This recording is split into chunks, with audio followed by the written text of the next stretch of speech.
in 1972.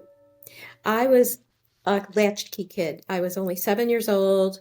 My mom had gone grocery shopping with my younger brother, and my dad was out of town. And I was left alone to play with the neighborhood children. And it was the city of Chicago, so it was kind of busy. We lived off a busy street, and I wanted to cross the street to see if I had seen my father. And as I crossed the street, I was hit by a very large Pontiac.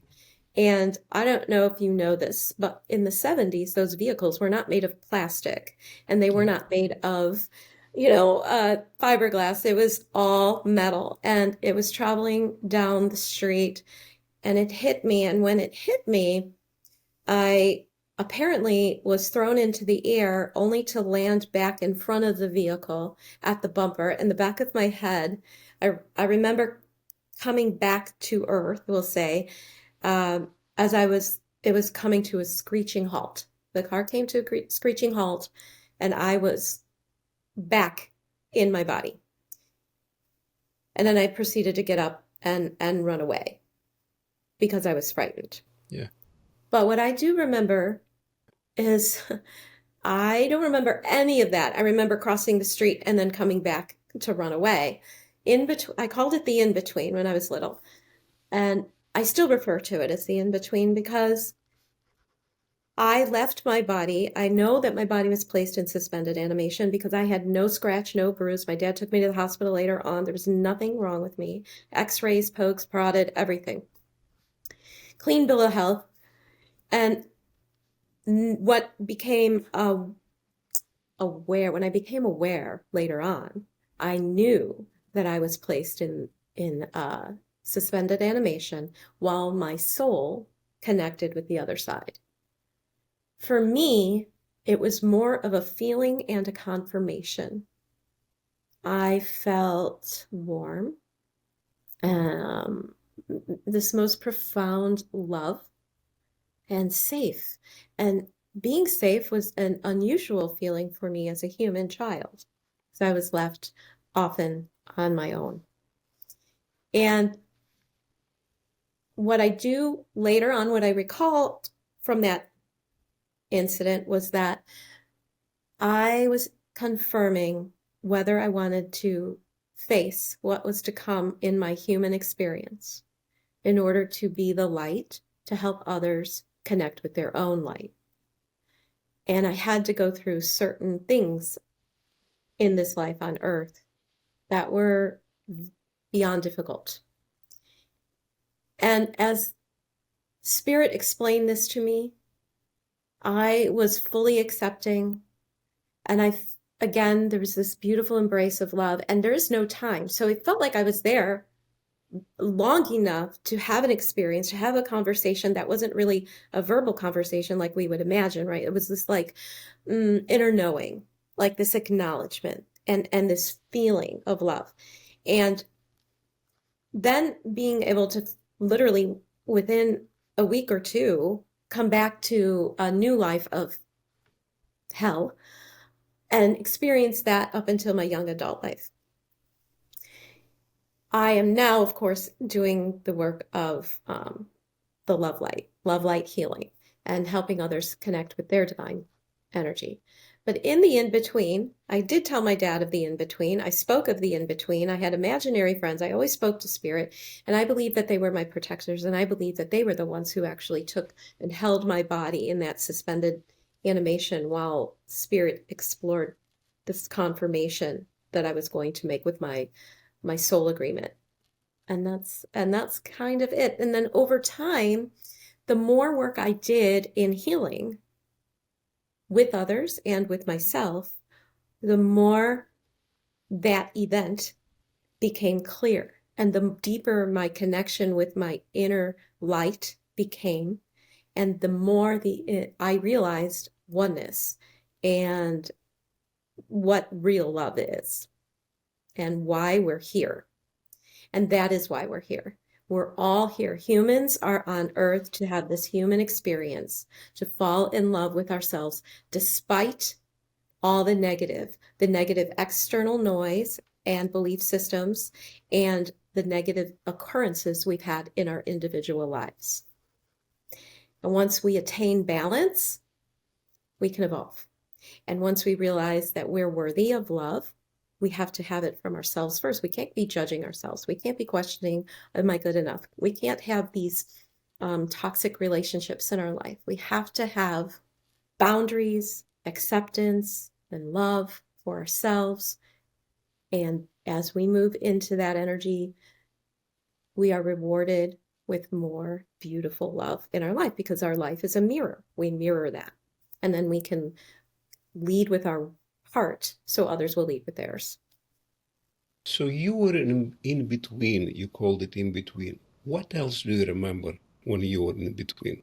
How It's long like how long you were you dead actually or no? Did your heart stop? What happened? Did you have there any? was no proof of that. I, Okay. again, only can say that I was in suspended animation and that I left my body and traveled. Whether it was astral projection, but I do know for a fact that there was no way I wasn't even going to come out of that without at least a bump on my head, or at least some scratches on my hands, because my hands were on the pavement, Yeah. st like Well, so. what do you mean by suspended animation? I mean, like they show in the movies, you fly very slowly in slow Yeah, motion. That's what happened. Did it I happen in believe, real life or that happened in your own I consciousness? honestly believe that that time is not linear, and that in this dimension, people saw my physical body, because police reports later in Yeah. conversations among the neighbors, that they saw me in this timeline get hit by a car, get thrown in the air, and land back in front of the vehicle. I know that in order to survive that, spirit, stop time, if there is time. And my body had actually left this realm and went to the other side, or another side. But I know that when it was like the lights got turned off, but in a cozy, loving kind of way. It was daytime when I got hit by a car. So like I went from reality to that peaceful calm, that comfy cozy, that warmth, that safetiness, that deep, profound love that we unfortunately humanity doesn't always get to experience. And that's what I felt. I would like, everybody says there's all this bright light. I think because I was so traumatized that the lights were calm and warm, like a cozy fire or something. And I was just invited into this place of safety and love. Did you feel this velvety feeling? This is what some NDEs say. It was like a velvety feeling. That's a great, yes, I like that. Yes. For me, that's what it was. So you basically deep yourself into the source. I saw an analogy somewhere. There's a monk explaining what is life. And he says with the ocean, well, there is an analogy about the ocean and the waves. But he explained differently. He said we're like drops of water in the ocean. We just jump when there's a storm or something. The drops of water, they jump and they think they're separate for a while. And then they fall back into the ocean. They become the same infinite, the same source. Yeah. So you dip yourself, your soul for a moment back into the source. And this is when you felt this peace, this safety, this velvety feeling. Yes.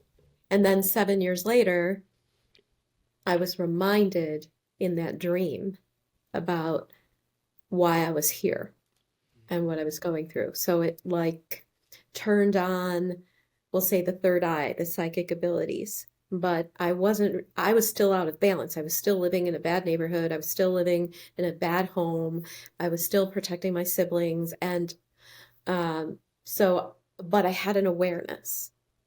So that was, again, like this time turning on the light. And then I married my high school sweetheart. I became a mom at 22. And by that time I was 25, I had two children. And I was so deeply enmeshed in earth life again making myself a really successful career and being the one who made the money and doing all the things, like doing all this earth work and kind of getting lost again until I divorced at the age of 31.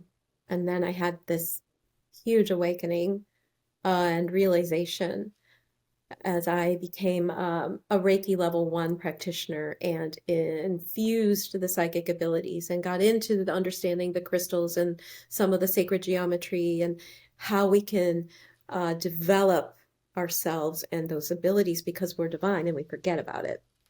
So I went through a lot of training and certifications and schooling and realizations uh, for the next 15 years. So when did you start to feel that this divine feminine energy is being, how do I formulate that? How do I help me formulate the question? So humanity can't evolve into this new paradigm or new earth or 5D living or whatever we're calling it until we are all on an equal playing field of balance. But we were so out of balance with this masculine and feminine energy, even women, because what did we do? We either became victims to the situation or we became masculine. And now it is a good time energetically with the age of Aquarius and astrological planetary alignments and the evolution of time on Earth that we're realizing, wait, divine feminine has power too. And how do we invoke that and bring that together? So when I opened the Healing Center, there were all women practitioners, over 14 part-time or full-time and about 20 part-time. And we built a divine feminine community, and about 90% of our clients were women. We had about 100 women walk through that door per week. Some men, but we counted among all of us how many people we were seeing. And that was the first experience I had in a group of women embracing their divine feminine and equality. And on business, on friendship, on love, on community, all of it, and building a community among ourselves to support the larger community of women. You mentioned to learn fall in love with yourself. How do you explain that? What do you mean by falling in love with yourself? I mean, when we have unconditional love, and some people can't even fathom what that is. So I try to reach the examples of having a favorite pet, having maybe a parent, maybe your person, definitely for the most part, our own children or grandchildren. But if they can't get there, there are steps to get there. If they can't remember what that feels like or know what I mean by that, all of us start at the same level, and that is, well, what's preventing? What's the block? Well, oftentimes it's a belief system I grew up with, that society showed me, not just my family or my home life, but all of these external resources. When we forget about our own light. When I work with people, and now it's just strictly women, when I work with women, we talk about setting boundaries, like saying no and not feeling guilty about it, addressing our shadow, and that is, I might make myself feel triggered when someone does or says something, and I make myself feel offended. And that languaging that I use right now is that they did not make me feel offended. It's I made myself feel offended because I'm in control of my emotions. And that is also empowerment. And that is stepping forth in divine feminine and taking responsibility for who I am, how I feel, and how I act, or don't react, or don't react. So all of that information is considered to create the energy that we live within. Did I answer your question? Well, Colleen, I didn't understand anything, but it's okay. Let's go to another Oh question. no. That's fine. I hope my viewers understand something. Can I I elaborate? I checked out. You That's checked okay. out? Yes, Oh my goodness. I was Okay. thinking about something else. I don't even remember what I was thinking about. And now Sergey, yes. if I could say this, as far as divine feminine and self-love. Self-love is accepting myself 100%, who I am without judgment, not negative self-talking, having awareness of how I'm speaking to myself, how I'm doing myself, who I'm surrounding myself with, and then using mindfulness, taking steps to change it. Okay, but this divine feminine, it can be used by men as well. It can be Absolutely. divine masculine, or it's different. What's the difference between divine masculine and divine feminine? Divine masculine is the supporter, the protector, the provider, right? The three little words. And divine feminine is the nurturer. I don't know how to describe it's the feminine energy is nurturing, also supportive, Inspiring. and Inspiring life. women to make money. Yeah, I yeah, saw some and life videos. giving. I saw some videos, interviews on the street. You probably saw that somewhere on Instagram. And they ask ladies, young girls usually, they say, how much money the men should make? They say, I don't know, $1 million or something. I say, okay, they're going to provide $1 million. How about you? What are you going to provide? She's like, oh, I'm going to inspire him. Okay. Yeah, If he's right. making $1 million, he doesn't need an So inspiration. I would like to I'm going to get a little excerpt from my book so it's a little Okay. more I'm just kidding. Yeah, okay. explain it a little better. But divine feminine, we forget it. Women forget we're life givers and we're life support for literally whether we have babies or not. We have the ability to give life. We have a spiritual portal within our second chakra, and that is bringing life earthside, Yeah. spirit earthside. Sergey, I would like to tell you, like, when the sperm and the egg meet, there's a spark of light, and science calls it a zinc spark, the spark of zinc. Okay. The first organ to develop is the heart.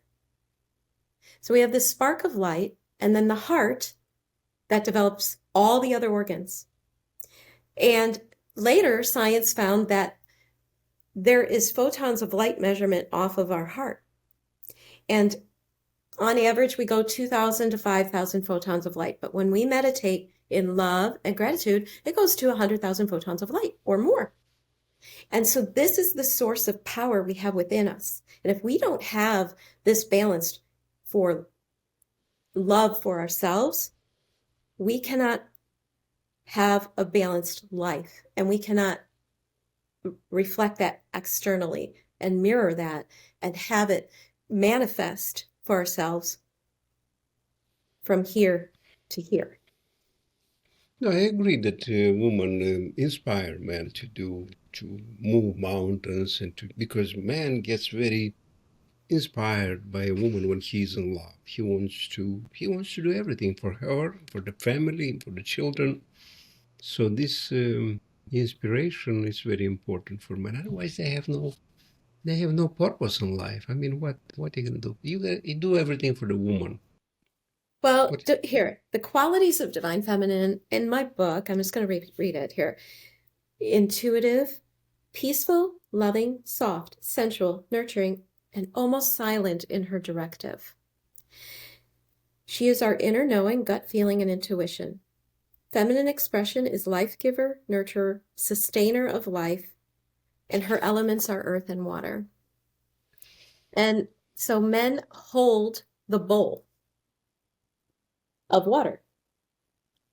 They are the bowl, and we are the water. So basically, woman can. Did you say silence? You mentioned silence. They can Yes. manipulate men through silence. Like Well, say, okay, manipulate. I don't like the word manipulate. I like the word guide. I like the word when we open our heart, we can nurture our men and our men can support us. But if we're hardline, if women are hardlined and they're turned off and they're not in that nurturing energy, then it's really difficult for men to be able to reflect kind, soft, masculine support, divine masculine yeah, support. because we all, when we are young and children, teenagers, young, we are all full of these beautiful ideas how our life together, we're going to be in love and But then we start to encounter all these problems and, human faults. Yeah, And the woman become disappointed in men yeah, become disappointed in a woman, because we are expecting too much. We have this idealistic idea about love and about being together forever and ever. absolutely. And then the reality hits, like you said, you got divorced with your sweetheart, and something happened there. Something, even though you thought this is going to be the love of your life for the rest of your life, probably when you got married. Yeah, we have expectations and attachments to those expectations, and we develop co-dependent relationships as a result of, hey, you know what? This is missing in my heart, this is missing in my life, and you're going to fill it. And then the other person says the same. And until we can't fill it for each other because we're really supposed to fill it for ourselves, then you know, Yeah, we break apart. yeah. Yeah, but now this is what you probably teach a woman, that we have to feel it for ourselves. We do. Unless you, like you said, unless you are the source of love for yourself, nobody's going to feel it for you instead of yourself. 100%. Yeah, That is part of the responsibility. That is part yeah. of, realizing what is our shadow, why am I getting triggered, and how can I change that for myself? But you see how important it is to have a partner that understands all that. At least feels that this is. Not everybody understands. Not everybody wants to accept. Like I said, some men can think that he's been manipulated. He can reject that. But And they too, they need to do their own work. yeah, And yeah, and, yeah. and They I have think to we're feel coming, themselves. They have to fill themselves with love, and yes, then then there is balance and there is harmony. 100%. And that's where it comes, wherein lies the challenge. Oftentimes women will do their work in spiritual work, and they're getting to know themselves as divine feminine, understanding the inner child needs. What did my inner child lack, and what triggers did I develop and belief systems as a result of how my childhood brought the inner child, this wounded inner child, and how can I, as an adult, a grown woman, step into my divine feminine, embrace the inner child, offer healing, and tell her it's okay. I got you. So men often don't do that, but I will tell you, we just did a men's group, and there are many men who understand and want to do this work for themselves. And it's a beautiful thing to see. I turned 60 in a couple weeks, and it's very rare for men in my age group. It's usually the younger men that are starting to realize this. My husband is 55, and he is facing his own challenges and all of that self-love and setting boundaries and things like that. So um, we're doing our work on our own, and there's got to be this coming together. Yeah, yeah. Like you said, yeah, doing your work. Everybody does his own homework for this. Because, for example, when you got married in, let's say, 22 or young, it's not with the same speed you're going to evolve. One person is going to evolve faster, one is going to stay in the same place, and then you feel like you're not compatible anymore. You were 22 years old, you were the same wave, same vibration, but now somebody wants to listen to that music, somebody wants to pray and meditate, and it's a big disharmony right here. Like people that had NDEs, I don't know the statistics, but like 70% probably divorce after that. Yeah, that makes sense because there's this like light or the Yeah, shift or this realization. A lot of clients I work with, this awakening, whatever their awakening is, there's divorce. yeah, There's yeah, yeah. divorce Because or one person accept. just changes so much that they're not compatible anymore. But you Yep. see, with your husband right now, you got together probably when you were both more evolved and more, you know, mature. I I don't I know. will tell you a funny story. We got Okay. married when I was 34, and then we separated in 2017, and we stayed married And we are now, just now, after almost 8 years of separation, back together, selling two houses and moving in together again. And it's like we both needed that time to heal, to understand ourselves at a different level. And it's the craziest story. And, my son asked me, well, how do you know this time is going to work? And I go, you know what? I don't. I just have to follow my heart. And I know this won't let me down. And that's how we have to live.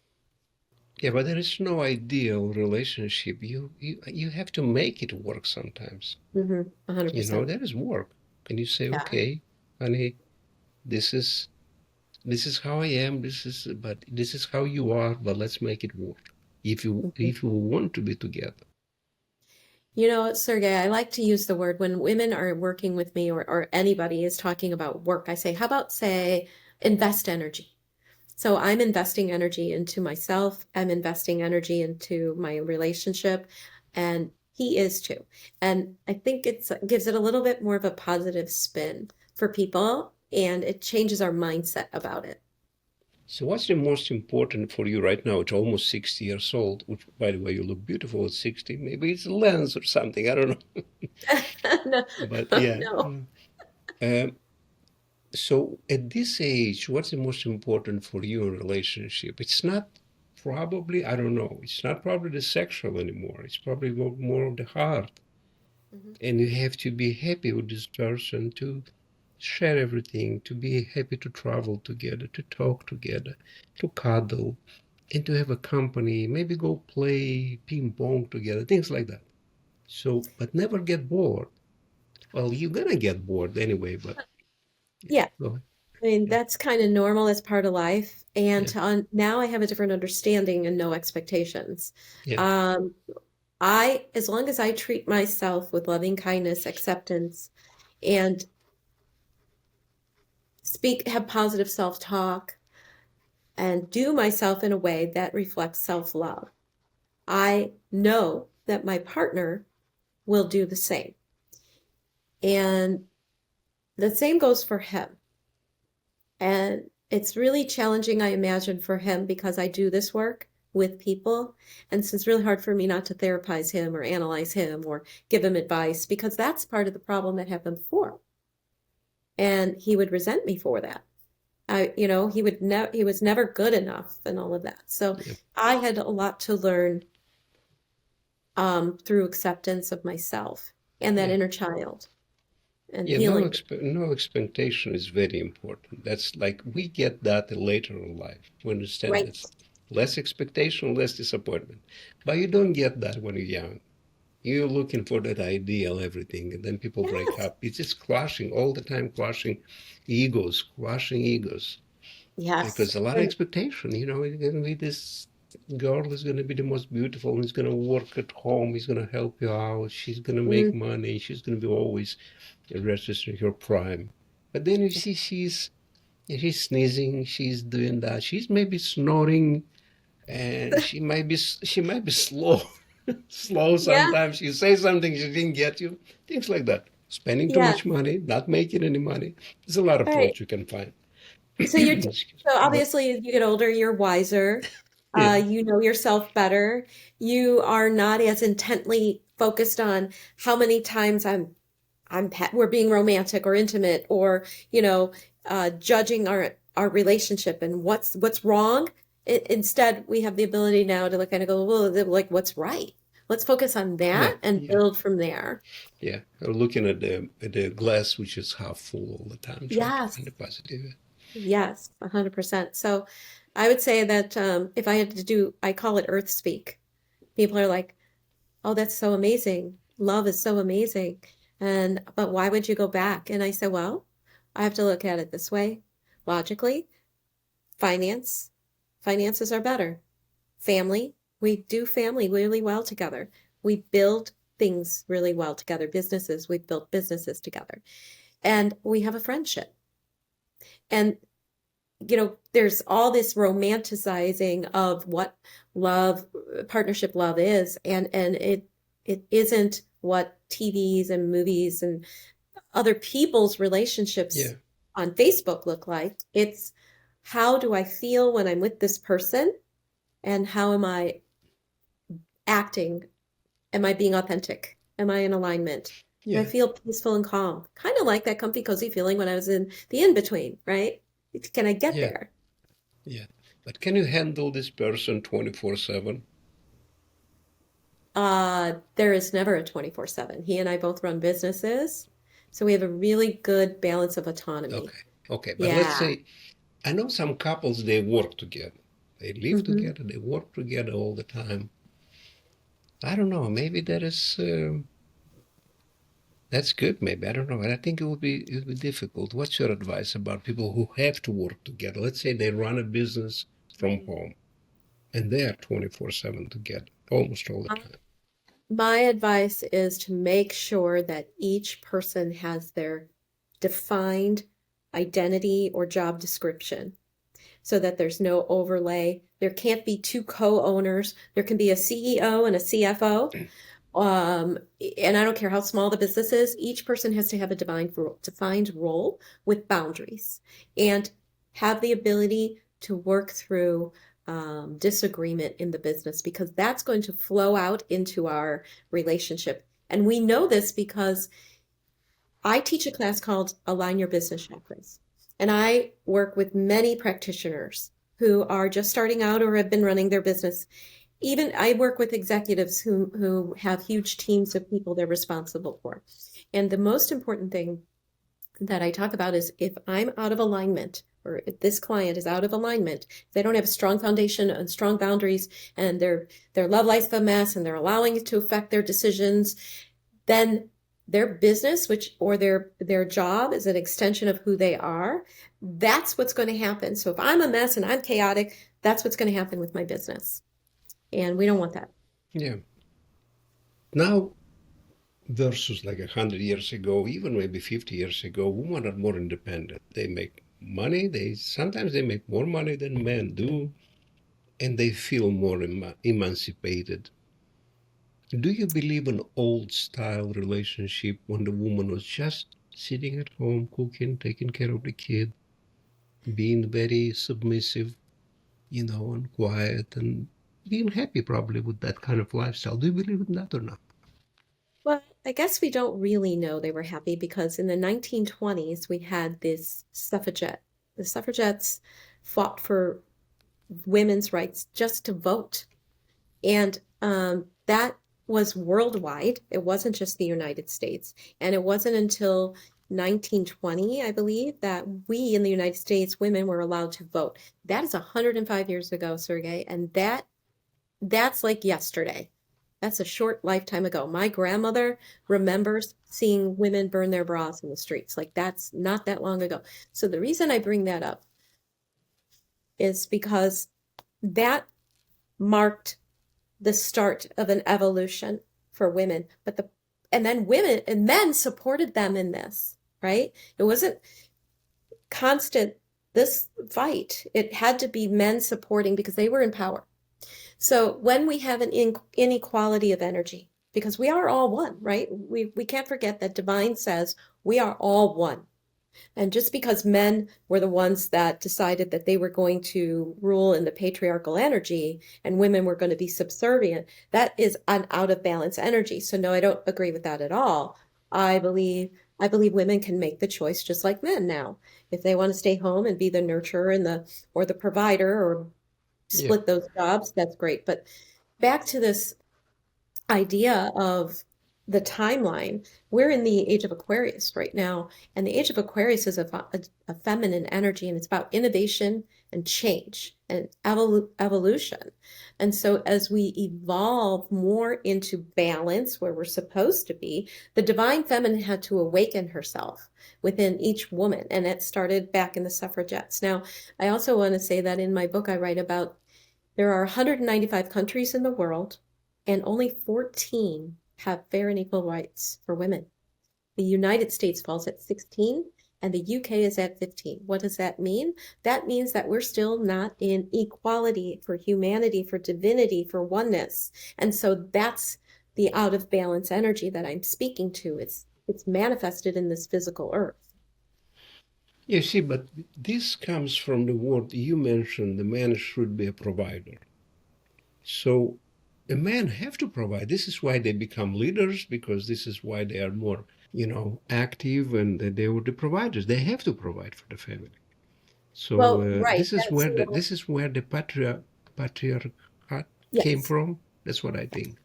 Yes, yes, yes. And again, being a divine masculine aligned provider is completely different than being an ego-centered masculine ruler, right? And provider is such like the women provide.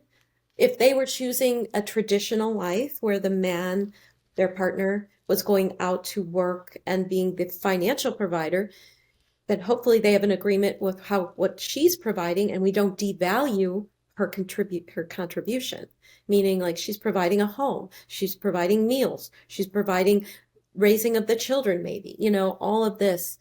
So we just, as we become more centered and aligned with the authentic heart light, love light within, then we can have an openness to understand each other's value. And I know that that's why I feel like COVID happened. COVID, as horrible as it could be, I believe we were being rattled from within to awaken ourselves into what am I doing? Yeah, What is going on? yeah, it's a And big so, big wake up for a lot of people, especially working online. A lot of people starting working online, starting podcasts, yeah, trading crypto, and it's a big movement. yes, absolutely. Now you mentioned inner child. Hmm. Can you explain what is inner child? We all have that part of ourselves that there's a child within. And the inner child could be the playful part of us. Like, what do I love to do? I love playing with my grandchildren. And I will do I'll do imagination games with them. And another part of me is going out dancing with my girlfriends. That's like the inner child within me, just not caring what anybody's thinking. But then there's the wounded inner child. Yeah. And I had to do a lot of work on understanding myself through her, through that little part of myself, that little child within. Because if I were to look at her now, she was my granddaughter's age, going through all these horrific things. And I really am able to step forward and love her. But it took some time. Like I completely ignored her. And I became the warrior in that masculine out of balance energy. So she was forgotten, but that's my shadow. That's my part of my triggers and shadow. Like, oh, well, if I feel like I'm being abandoned by somebody, I might react a certain way. Now I don't have to react. I know I got myself. I got me, and I did the work of the inner child. I showed her that I'm still here for her in a loving, kind, non-judgmental way. Yeah, you see, life makes us suppress the inner child. Yeah. Unfortunately, most people, they were so, the child in us so beautiful, and you see, like we talk about it, we see the life ahead of us in such a rosy colors, and then we get hit by life, beaten by life, and the inner child been suppressed, suppressed, suppressed. You don't want to show the inner child anymore. Yes, exactly. Like there was so many years I didn't even cry. I was a very stoic child. I forgot about all that, ability to be able to express myself through sadness or fear. And I just swallowed it up whole. I kept swallowing it up because I had to be the protector of my siblings. I had to keep it together. I didn't want my mother, when I finally did get to see her, see me cry because all she did was cry. And I felt like I had to be strong for her and that crying was a sign of weakness. And it Yeah, is you not. see, the ideal relationship, we've been talking about relationship. Ideal relationship is when you are free to let the inner child be yourself, be again a child to the specific person. Then you feel happy, I would say so. Yeah, My humble opinion. 100%. Once we accept the whole of ourselves, and that's the child, the divine, the masculine Yeah, and feminine sides of ourselves. yeah. We can This when is you like a can be, trifecta. yeah, when you can be playful and be yourself Mhm. and be like a little kid. That's the beauty in a relationship, I think. Yeah, it's really important because we Yeah, don't want to forget that part of ourselves because yeah. that's the That's the creativity and the Yeah. imagination and the innovativeness of that a human can have. And that just makes, that's part of who we are. And if we forget about that, then we're not going to have balance. And Yeah. balance is how we evolve, right? Well, let me ask you about the book you wrote, and if you'd like to share the information where people can find out about your book or your website, and if you'd like to share that. Sure. Divine Feminine Emergence, Women Awakening the New Paradigm Through Self-Love is a book on just that. So I do go into some messages that I've channeled from Divine Feminine. One is that she wants us to know that we are divine beings worthy of love. We are our own love light. And the other part of it, the book, it goes into, I love connecting dots, and I'm a kind of a geek, a science geek. So I love connecting how quantum physics match with metaphysics, and that there really is no difference. There's not even a fine line anymore between science and spirituality. So that's why I talk about the heart.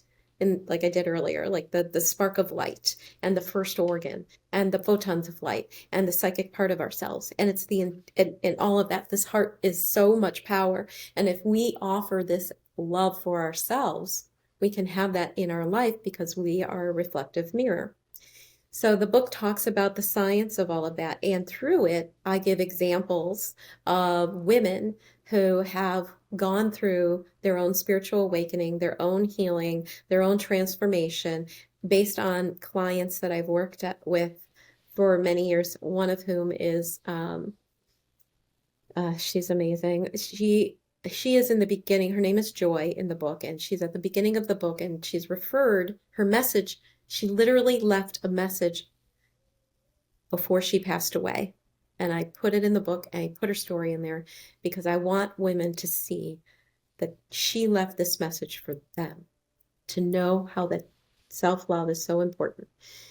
So the book is a book of stories, it's a book of science, it's a book of channeled messages, and all put together in a place of for us to draw information and experiences from other women.